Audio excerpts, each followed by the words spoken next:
Hi, this is Mato. Welcome to my online chess lecture. In this video I will show you a game between Josip Zilber and Seirawan. This game was played in Hastings in 1979. Since this video is all about the endgame strategy, let's go straight to the position of our interest. This is the position. 53 moves have been played. It's white to move. If black can capture the white pawn on g4, he would have a draw. Maybe. So, should white defend the pawn or not? What would you do in this position if you had white pieces? Player with the white pieces, Zilber, played the most logical move, bishop to c3, threatening checkmate on h8. g5, rook to h8 check, king to g6, rook to g8 check, king to h7, rook to g7 check, forcing the king to go to h8. King to h8, bishop to e5, threatening rook takes on g5, discovered check. Rook to e3, attacking the bishop. Rook takes on g5 check. King to h7, rook to f5, threatening rook takes pawn on f7. King to g6, king to c5. The white king joined the epic Battle of Hastings. Rook to e4, threatening rook takes pawn on g4. Rook to f6, check. King to g5, king to d5, rook takes on g4.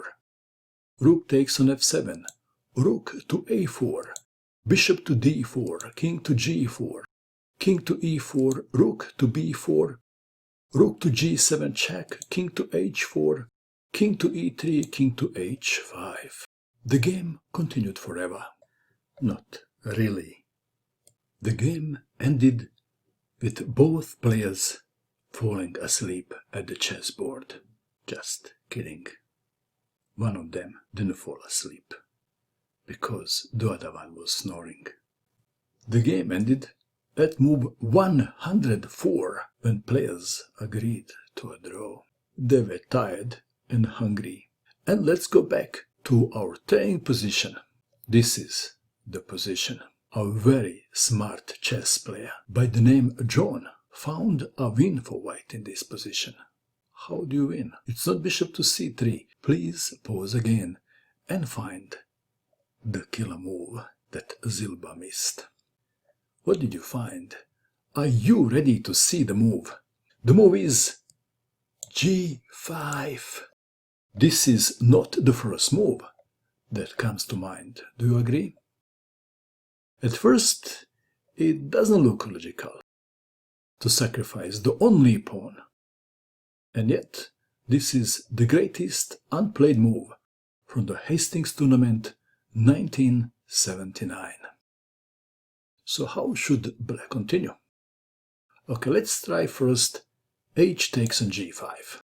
Then one line goes like this. Bishop to c3, threatening checkmate, and black must take the bishop. Rook takes on c3. Can black promote one of his pawns to a queen? Let's see. King to h6, king to c5, g4, king to d4, king to h5, king to e4, f5 check, king to f4, king to h4, rook to c6, g5 check, king takes pawn on f5, king to h3, king takes on g5, g3. This looks scary.